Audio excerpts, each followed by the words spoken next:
nosotros en esta ocasión, que tenemos un programa súper especial en este mes rosa de lucha contra el cáncer de mama. A nombre del equipo de Alquimia TV, les agradezco que nos acompañen a una emisión más del programa Tras la Frontera, una edición especializada en temas de migración para nuestros zacatecanos que viven en Estados Unidos y sus familias que habitan en esta entidad. Y como le decía hace rato, nuestra invitada de hoy es de lujo. Nos acompaña una sobreviviente y una luchadora de cáncer de mama, Leslie Cardona. Es una mujer que padeció el cáncer y tuvo metástasis. ¿Cómo enfrentó el padecimiento siendo migrante en Estados Unidos? ¿Cómo ve ahora la vida? ¿Cómo está hoy? En un momento ella nos los va a contar. Pero por lo pronto comenzamos y vamos al resumen de noticias de esta semana.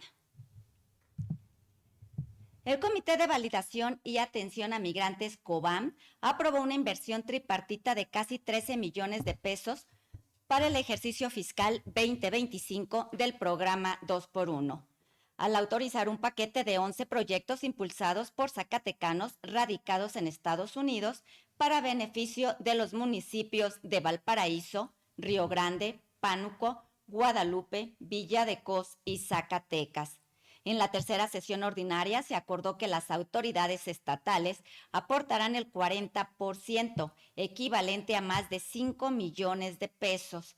A los municipios les corresponderá el 35%, con más de 4 millones, y las organizaciones migrantes entregarán el 25%, que es superior a 3 millones de pesos. Es de recordar que en las dos primeras sesiones del COVAM para este 2025 fue aprobada una mezcla de recursos por casi 30 millones de pesos para realizar obras en 14 municipios. Excelente respuesta tuvo la cuarta caminata 2025 de la organización Dilolas, realizada el fin de semana en Dallas, Texas, a la que asistieron alrededor de 3,000 personas, de las cuales 1,000 se inscribieron como participantes, con el propósito de recaudar fondos para apoyar a migrantes que luchan contra el cáncer. A través de sus redes sociales, la fundadora y presidenta de la organización sin fines de lucro, Aura Sarmiento, celebró el cumplimiento de la meta y agradeció el apoyo de las y los 70 capitanes y del cónsul general de México, Luis Rodríguez Buzo, quien acompañó la caminata. La Asociación Civil Migrantes Mujeres por un Nuevo Amanecer trabaja para instalar en el municipio de Sombrerete un albergue para zacatecanas violentadas, informó la presidenta Sandra Quirós. La organización, con sede en Fort Worth, Texas, Estados Unidos, ya elabora el proyecto que presentará ante las autoridades municipales y estatales, con el propósito de que se integre en el programa 2x1. Una de las metas del albergue será recibir a las mujeres que sufren algún tipo de violencia por parte de sus parejas. Además, capacitarlas en oficios para que puedan sostenerse económicamente por sí mismas. Durante la celebración del 14 aniversario de la Federación Unidos por Zacatecas, el migrante Jaime Polanco rindió protesta como nuevo presidente y estableció su compromiso de trabajar en unidad con la comunidad zacatecana radicada en Chicago. El migrante, originario de García de la Cadena, alzó la voz para exigir al gobierno de México que no los olvide y les dé apoyo, protección y programas reales que les ayuden a regularizar su situación, engrandecer la cultura y mantener sus raíces, pues aunque viven en Estados Unidos, siguen siendo mexicanos. El líder saliente, Luis Acosta, quien concluyó el cargo luego de 10 años en el evento, dio su informe final y en el evento también se coronó a Melissa Muñetón como reina de la Federación. La Comisión de Asuntos Migratorios de la Cámara de Diputados presentó el libro Migración, Bienestar Social e Inclusión Laboral, coordinado por la doctora Eunice Rendón y el maestro Pablo Almuldi. La obra reúne voces expertas que en 22 textos abordan la migración desde una perspectiva humana, social y económica que responde a los tiempos urgentes de este momento crítico para la política migratoria de México y de la región. El libro ofrece una mirada profunda para la migración laboral y la inclusión, al presentar experiencias concretas de colaboración entre el sector público, organismos internacionales y gobiernos locales. También presenta cifras preocupantes, como los millones de personas que transitan y retornan a México cada año, enfrentando la mayoría a abusos, violencia y exclusión social. Ahora usted ya está bien informado de lo más importante que ha sucedido en los últimos días sobre temas de migración. Vamos a un corte comercial, pero no se vaya. Recuerde que tenemos una invitada de lujo que nos va a contar su experiencia de vida. Volvemos.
Qué bueno que sigue con nosotras y con nosotros aquí en Alquimia TV, en el programa Tras la Frontera.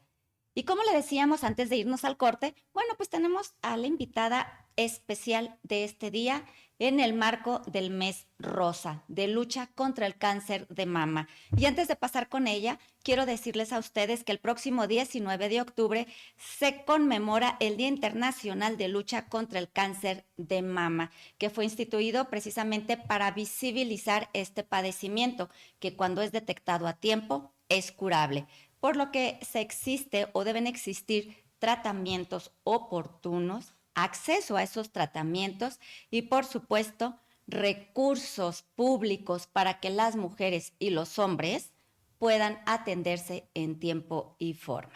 Y en México, bueno, comentarles que el INEGI, según estadísticas del 2024, en el 2023 se registraron en México más de 8,000 casos de cáncer de mama que fueron detectados y que además pues fueron tratados, pero desafortunadamente en nuestro país la mayoría de los casos se detectan en etapa tardía. Por eso la importancia que vamos a tener hoy con la plática con Leslie Cardona. Leslie, ¿cómo estás? Muy bienvenida, buenas tardes.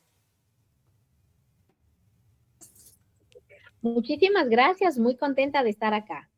Qué bueno que nos acompañas porque queremos conocer tu historia de vida. Y antes de empezar con las preguntas, yo les quiero platicar que yo conocí a Leslie por teléfono, y fue un error porque yo buscaba a Aura, nuestra invitada anterior, y le digo, oye, por la entrevista, y me dijo, no, no, yo soy una sobreviviente de cáncer, pero lo dijo con un ánimo, con una intención. Le dije, bueno, pues tenemos que platicar tu historia, y aquí está. Leslie, platícanos, tú cuéntanos, ¿cuándo te diste cuenta que padecías cáncer? Bueno, algo que yo siempre le recomiendo a las personas es hacerse un examen físico anual, porque eso es tan importante, porque esa fue la manera que yo me di cuenta que tenía cáncer, haciéndome un examen físico cada enero. Si no me lo hacía antes en enero, lo hago en la fecha de mi cumpleaños, que son dos fechas que siempre para mí son importantes. Pero haciéndome un examen físico, así fue como me enteré que tenía cáncer. Ahora, ¿qué les dirías tú a las mujeres?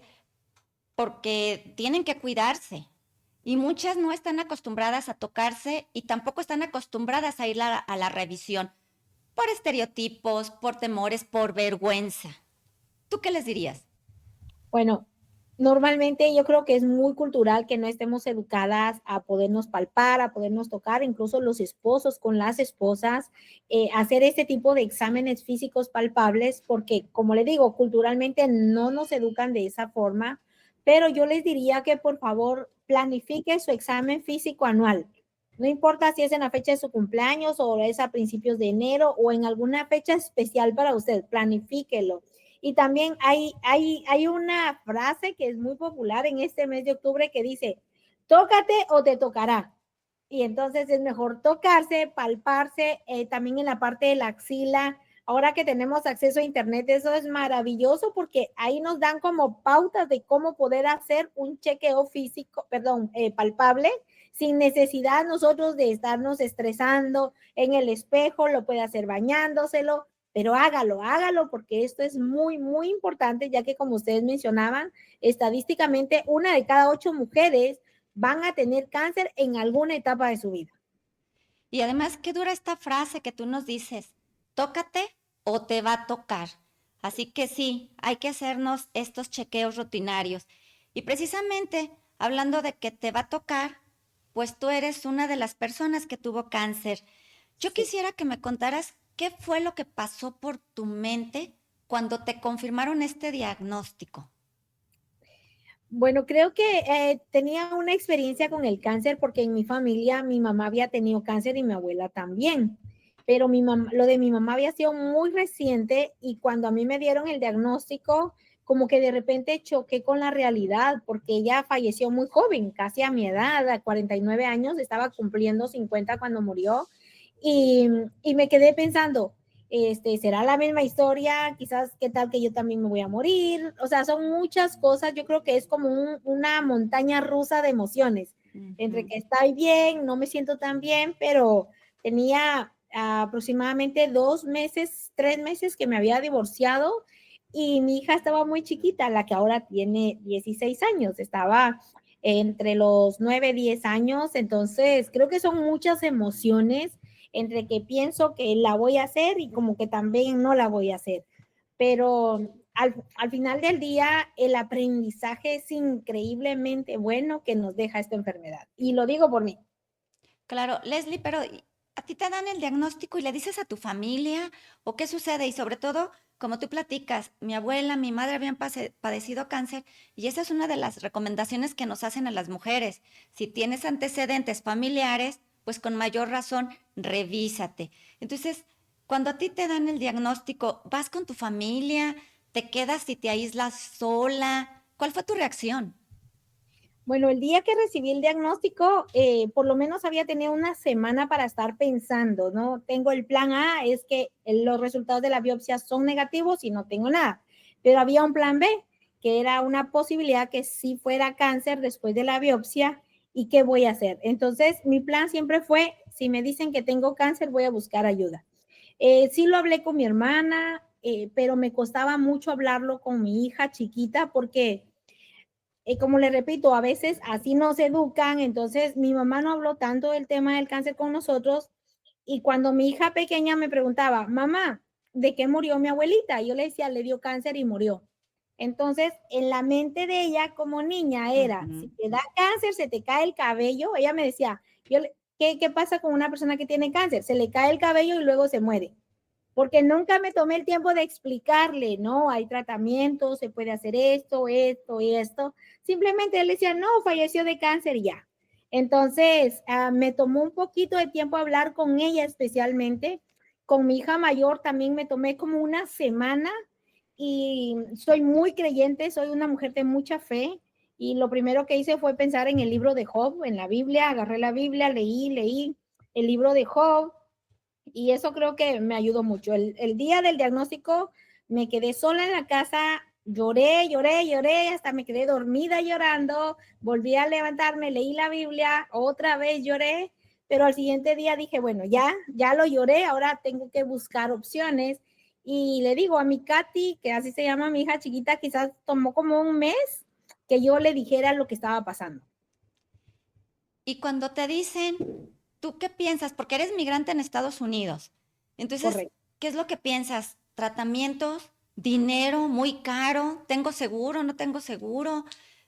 ¿Cómo es el proceso para entender que estás enferma, pero no solo entenderlo, actuar, ir a tomarte el tratamiento? El dinero para muchas personas es una barrera importantísima porque es una enfermedad cara. Sí, muy cara, muy cara. Eh, en ese tiempo tenía un seguro médico, pero que no podía cubrir una enfermedad crónica tan costosa como lo es el cáncer. Las quimioterapias va dependiendo de cada cáncer, pero las mías, cuando yo me empecé a informar, costaban alrededor de $6,000 a $7,000 por quimioterapia. Y yo necesitaba 40. Y yo me preguntaba, ¿cómo voy a pagar 40 quimioterapias más las cirugías que me toquen en el camino? Y yo creo que como migrantes, una de las barreras con las que chocamos es que no tenemos siempre los mismos beneficios que alguien que nació aquí. Podemos tener ya un estatus legal, pero seguimos siendo migrantes. Eso sigue siendo, o sea, eso va a ser para toda la vida. Y sí causa mucho estrés, muchísimo estrés. ¿Cómo voy a juntar tanto dinero? ¿Cómo voy a pagar? Buscar el seguro. ¿Qué opciones tengo? Porque hay infinidad de opciones, pero cuando uno no califica, ese es el problema. Gracias a Dios, yo fui muchos años maestra en Guatemala y creo que eso de alguna manera me ha ayudado mucho en este gran país porque al tener la facilidad de investigar, de leer, de preguntar, de informarme, creo que yo fui de esas personas que se volvió loca investigando cuál es el plan, qué voy a hacer, cómo lo voy a pagar y tocar puertas. Yo siempre he dicho que lo más malo que me van a decir es no, pero Ujú. de no, no voy a pasar. Así que la que sigue y la que sigue, porque una se iba a abrir y gracias a Dios se abrió una puerta muy buena y me atendí en un hospital extraordinario de aquí de la ciudad de Dallas. ¿Y cómo se abrió esa puerta o por qué se abrió?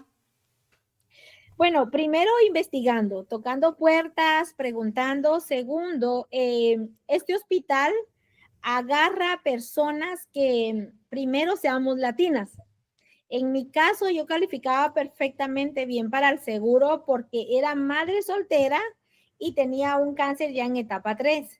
Entonces, ellos sabían que no tenía como muchas opciones y aparte, pues al tener ellos una escuela médica, también el mismo hospital tiene una escuela médica, pues tenemos los servicios de los residentes y de los médicos al mismo tiempo. Entonces, gracias a Dios apliqué, califiqué por mis ingresos, por mi tamaño de hogar, por ser latina, que eso fue un factor importante porque calificamos los hispanos. La verdad es de que es un hospital que nos abre las puertas a todos los latinos. O sea, aparte de la gente de acá de Estados Unidos, a nosotros es una puerta muy grande la que nos tiene abierta. Por eso me llama mucho la atención y por eso te voy a preguntar lo siguiente. Aunque era un hospital que les ayudaba, tuviste que desembolsar y si no desembolsaste para los tratamientos, pues había que pagar la renta, no sé si pudieras ir a trabajar, tenías una hija, nada más una hija. ¿Cómo le Dos. hacías? Dos. ¿Cómo le hacías? Porque es todo el proceso, o sea, luego de repente dice uno los tratamientos, pero no solo es eso.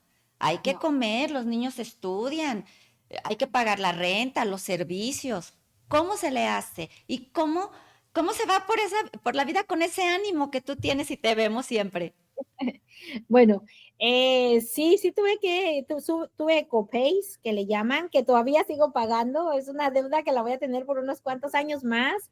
Tuve copays y, y gracias a Dios en este momento y hasta hoy tenía un trabajo en ventas, así que eso me permitía trabajar desde el hospital, desde mi casa y buscar la manera. Pero adicionalmente a eso encontré una comunidad. Primero, mi familia, o sea, mi familia fue parte fundamental. Mi hija ya tenía 17 años entonces, así que ella estudiaba y también me ayudaba en la casa en el tema del trabajo de las ventas.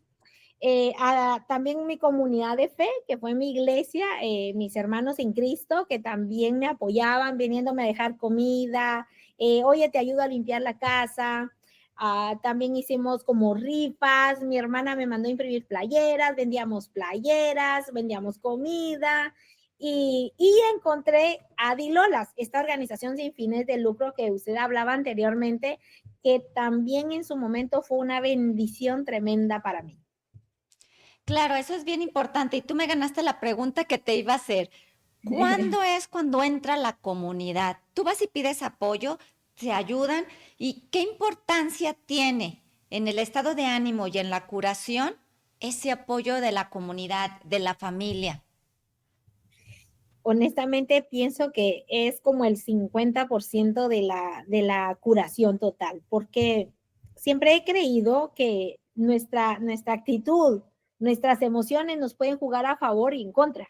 Entonces yo siempre pensé que iba a tener la mejor actitud, que siempre le iba a decir a mi cuerpo cómo quería estar, no cómo estaba. Probablemente mi cuerpo estaba sintiendo el cáncer, pero mi mente, no, yo le decía, no, yo voy a estar sana, y cada vez que yo iba a una quimioterapia o cada vez que miraba al doctor le decía, vas a ver que yo voy a tocar esa campanita, yo voy a tocar esa campanita. Eh, Tenía la meta de que mi hija, ver a mis hijas graduarse, yo siempre decía, hija, yo quiero verte graduar, así como yo tengo un título de la universidad aquí colgado, yo quiero ver el tuyo y el tuyo, a mis dos hijas.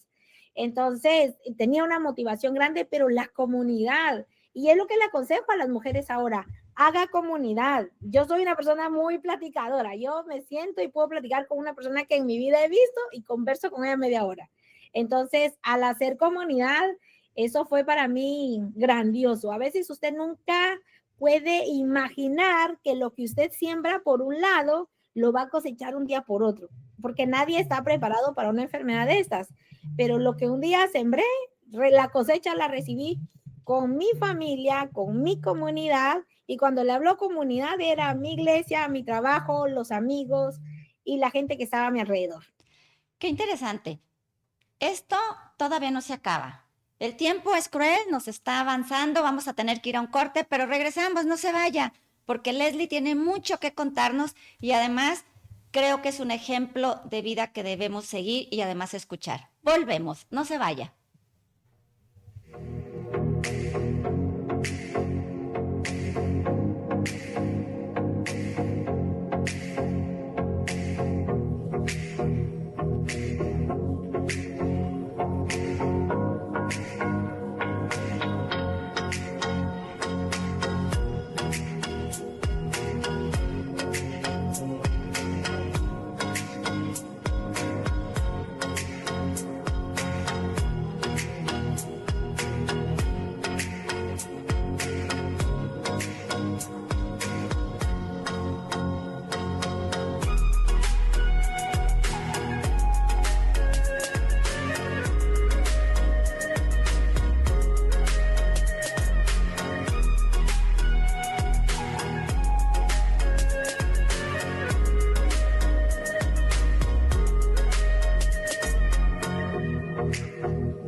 Qué bueno que sigue con nosotras y con nosotros aquí en este diálogo que estamos haciendo en confianza y cercano, porque es bien importante conocer y detectar los síntomas del cáncer de manera oportuna. Seguimos en la plática con Leslie Cardona, que ella es una sobreviviente. Así me dijo el día que yo la vi, la conocí para hablar sobre la entrevista y le digo, ¿cómo te puedo poner? Sobreviviente migrante guatemalteca de cáncer de mama.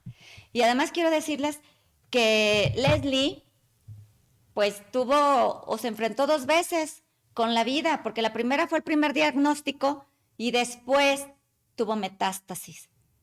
¿Cómo se vivió la metástasis, Leslie? ¿Cómo fue? ¿Qué pasó?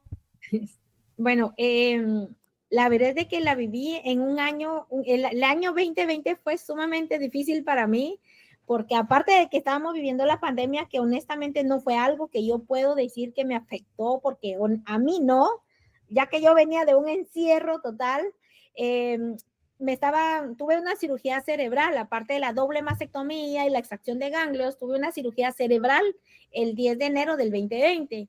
Y entonces estaba en mis chequeos con neurocirugía, con el neurólogo, en el oncólogo, cuando de repente me dicen, mira, tienes cáncer en el endometrio.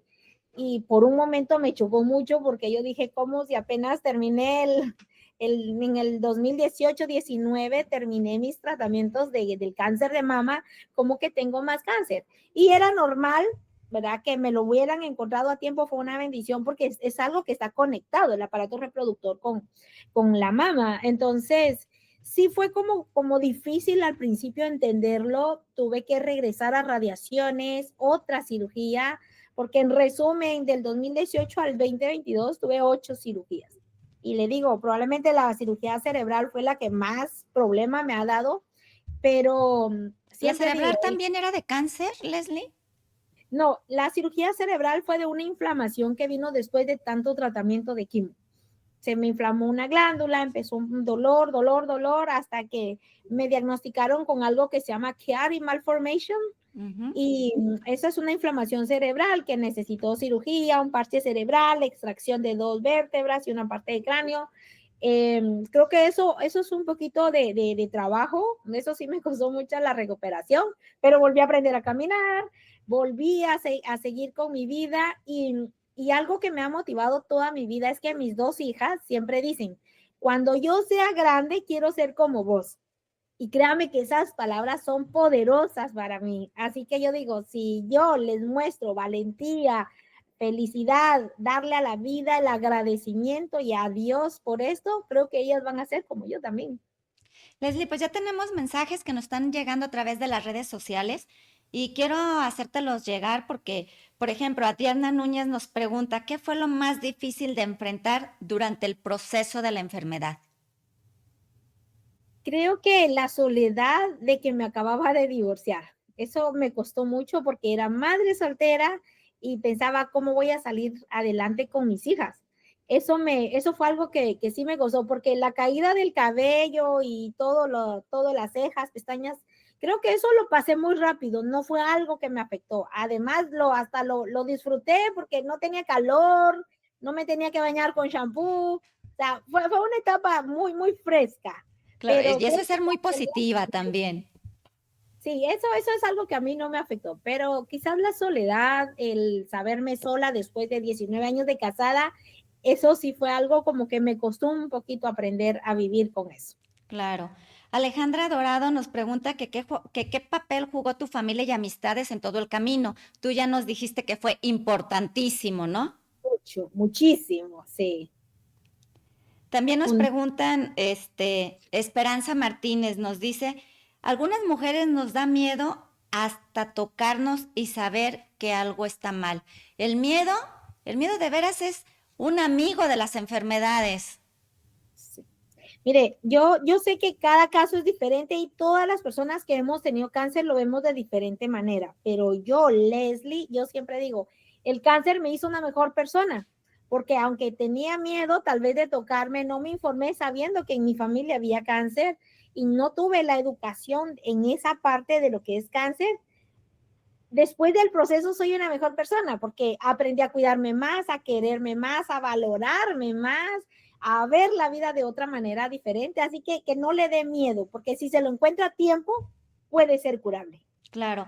Aranza Saucedo te dice que eres una mujer muy valiente y yo creo que todos quienes estamos viendo el programa coincidimos con ella. Eres una mujer muy valiente, de verdad.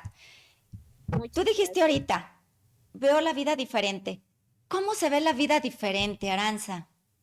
Digo, Leslie, porque Aranza pregunta, ¿cómo se ve la vida diferente? Antes del proceso de cáncer, yo siempre pensaba en los demás. O sea, era mi marido, mis hijas, mi familia y luego yo. Después del cáncer entendí que si yo estoy bien, mis hijas van a estar mejor. Entonces lo vi diferente porque valoré hasta tomarme un vaso de agua, porque hubo tiempos que no podía tomar ni siquiera un trago de agua. Valoré el poder levantarme y respirar y caminar, porque hubo un tiempo que no pude caminar. Valoré que hay familia, hay amigos que van a estar con usted en las buenas y en las malas. Y esas cosas, en una enfermedad, usted es cuando más descubre que la hermandad de la familia más los amigos, los buenos amigos, van a estar con usted siempre. Así que yo le digo, para mí el cáncer me transformó en una mejor persona. Sí, el no estar solo, ¿verdad? Quiero leer un mensaje que nos manda nuestra compañera Tania Marina Ortiz, que dice esto que es muy importante. Apoyarse de sus redes familiares y de amistades es fundamental para llevar a cabo cualquier tratamiento, sobre todo el de cáncer, porque se tiende a pensar en la muerte. no te guardes las cosas, no escondas lo que pasa, háblalo, pero no te lamentes. Y te manda una felicitación por la puerta, por esta fuerza que tienes y por habernos abierto tu corazón. Porque además, quiero decirles que cuando yo le pregunté, oye, ¿podemos hacer la entrevista? Sí, dijo, yo ya no tengo los 2 senos y además tuve metástasis en el endometrio y además me operaron del cerebro. Y todo lo dices, Leslie, tan natural, ya no lo estás padeciendo, siento yo. Es que, mire, algo que hablo yo con las mujeres cuando les van a hacer la doble mastectomía, que es cuando le quitan los senos, es de que nosotros no somos un par de senos. Nosotros vamos mucho más allá de lo que es nuestra feminidad. Feminidad. Entonces, aceptarnos como somos, como estamos. Yo incluso hasta les hago chistes a mi hija porque tengo muchas partes metálicas en el cuerpo, implantes que nunca tuve, pero que ahora tengo y les digo, es que ya me quedé como Robocop. Entonces hacemos como el chiste, ya me dice, ay mamá, pero le digo porque me siento bien, como estoy, como soy. No soy la misma definitivamente, tengo muchas limitaciones, por supuesto, las tengo y muchísimas. A veces no me siento bien, sufro de dolor de cabeza, de dolor de espalda por las vértebras que no tengo, pero más allá de eso, yo creo que todo está acá, ¿no? La fe que uno tenga en aceptar las cosas que vienen de parte de Dios, aferrarse a su palabra y la actitud que tomemos con base a lo que nos pasa. ¿Para qué me voy a lamentar? Yo digo, que tengo dos opciones, o me quedo tirada tras el fracaso llorando todas las cosas malas que me han pasado, o me levanto y sigo luchando y soy el ejemplo que mis hijas quieren ver en mi casa. Así que opté por la número 2. Así es, y tan luchas y tan tienes tanto ánimo que creaste este grupo de apoyo que se llama Guerreras de Vida. ¿Cómo pueden las mujeres que requieran apoyo acercarse a ti? ¿A qué teléfono? ¿Dónde están? ¿Y qué apoyo se les da? Bueno, estamos aquí en la ciudad de Dallas, Texas. Somos un grupo en WhatsApp nada más, pero somos un grupo que de verdad tenemos el apoyo que necesitamos, sobre todo moral, emocional, espiritual, porque el apoyo de la ciencia está allá afuera en el hospital, pero a veces si yo tuve cáncer y otra persona viene a mí a preguntarme del proceso, como yo ya estuve en esos zapatos, con toda la confianza le voy a decir, sí va a poder hacerlo, sí se puede, podemos buscar soluciones, buscamos recursos, nos apoyamos mutuamente. Hemos perdido a muchas en el camino, 36 para ser exacta, 36 mujeres en 3 años. ¿Pero Pero cuántas has seguimos mucho. ayudado? Sí, pero seguimos más de 86 más o menos en el grupo, seguimos como 86 y siguen sumándose. Ujú. Entonces, ¿cómo nos apoyamos de esas formas? Buscando ayudas, organizaciones que también nos dan ese soporte que necesitamos en ocasiones, pero a veces nuestra familia en el afán de querernos ayudar y porque nos quieren, dice, échale ganas, tú puedes, levántate, levántate. ¿Y sabe qué piensa una persona que tiene cáncer que no puede pararse en la cama? Dice, es que usted no sabe cómo me siento, tú no Claro. sabes cómo me siento. Pero yo le digo, no, pero yo sí sé cómo se siente y yo por eso le digo que se levante porque sí va a poder. Entonces, creo que, le digo, no es lo mismo una persona que no conoce el camino como una que sí lo conoce. Y este grupo de soporte nació con eso, porque hay mucha falta de información, muchísima. Yo misma no sabía que habían tantas clases de cáncer de seno, etapas, grados. Entonces, toda esa información es la que aportamos ahí para que entre más educadas estemos, más nos empoderemos en la salud, más rápido vamos a salir de todo lo que nos está pasando. Leslie, ¿es diferente ser una mujer con cáncer de seno, en este caso que hablamos de cáncer de seno, a ser una mujer migrante con cáncer de seno? ¿Hay diferencia? Muchísima, muchísima, porque primero somos migrantes. Y entonces, quiera o no uno, aunque digan, no, pues es que yo hablo inglés o yo ya tengo mis documentos o lo que usted quiera, seguimos siendo latinas, seguimos siendo migrantes. Ujú. En ocasiones probablemente no nos van a ver igual, pero en la mayoría de los casos también va a depender cómo lo tome yo, porque a mí me pueden hacer una mala cara por mi aspecto latino, pero créanme que a mí eso no me molesta en lo absoluto. Al contrario, yo digo que Dios la bendiga, gracias a Dios que usted está bien, pero ¿Hay diferencias? Sí, culturalmente siempre la va a haber, porque no somos iguales. De todos modos, estamos en un país que no es el nuestro. Pero lo que sí es que tenemos que agradecer que estamos aquí y que este país nos ha abierto las puertas de la medicina para que muchas de nosotras pues nos hayamos curado. Entonces no hay problema en acceso a los servicios de salud y a los tratamientos cuando se está enfermo de cáncer. Es que no sería un problema. Depende de aquí se manejan condados, ¿no? Hay Ujú. condado Dallas, condado Collin, condado Tarrant, condado Denton. Entonces, los recursos de cada condado no son los mismos. Yo vivo en un condado muy grande que es el condado de Dallas y aquí sí hay recursos, pero conozco muchísima gente que vive, por ejemplo, en un condado de Denton donde los recursos son muy limitados y les cuesta muchísimo más agarrar servicios. Tienen que venir acá, aplicar aquí, hacer mucho más trabajo que probablemente las que vivimos en condados grandes como Dallas no batallamos. Pero sí hay limitaciones totalmente. Pero le digo, todo depende del condado donde vivamos, porque los recursos no son los mismos en cada lugar. Pues celebro que estés bien, celebro tu actitud de la vida y celebro que estés ayudando a la gente. Muchas gracias por habernos acompañado, Leslie. De verdad que has dejado un mensaje y has sido un ejemplo de vida, estoy segura, para todas las mujeres, enfermas o no enfermas, que están pasando por diferentes situaciones y motivos. Tenemos que salir adelante y estemos donde estemos. Muchas gracias, Leslie. Gracias a ustedes, que Dios los bendiga y adelante con ese programa. Gracias, así será. Y a ustedes que nos están viendo por la plataforma Alquimia TV, muchas gracias por habernos acompañado este jueves a las 5 de la tarde. Y recuerde que el siguiente jueves, a la misma hora, tenemos una cita con usted en Tras la Frontera. No se lo pierda, aquí lo esperamos, porque ya sabe que usted y yo nos tenemos que ver. Bye bye.